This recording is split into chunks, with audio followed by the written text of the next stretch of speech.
বন্ধু, দিনের পর দিন তো চলে যাচ্ছে, আমরা মোবাইল দেখে দেখে কাটাতেছি। অনেক অবহেলায় কত কিছু করে ফেলছি, কিন্তু নামাজ তো পড়ছি। আল্লাহ তো আমাদের প্রতিদিনই ডাকছে, আমরা নামাজ পড়তে যেতে পারছি না।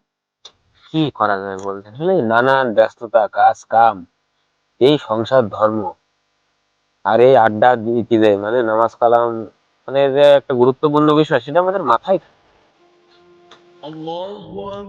বন্ধু, শুনছি ওই মুয়াজ্জিম আজান দিচ্ছে, আল্লাহ আমাদের নিজে ডাকছে। আমাদের তো নামাজ পড়তে যাওয়া উচিত। তুই সঠিক বলেছিস।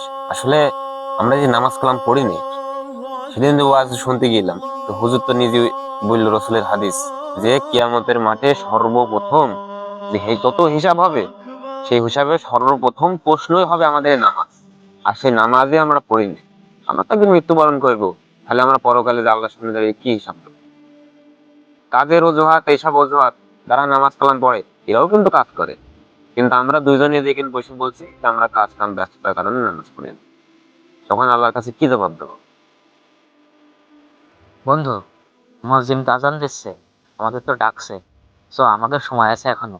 আল্লাহ তাআলার ডাকে আমরা সাড়া দিই। সো আমরা আমার নামাজে যাই। চল, চল, চল। আর এইভাবে আর কত ফাঁকি দেবো নিজের সাথে নিজে?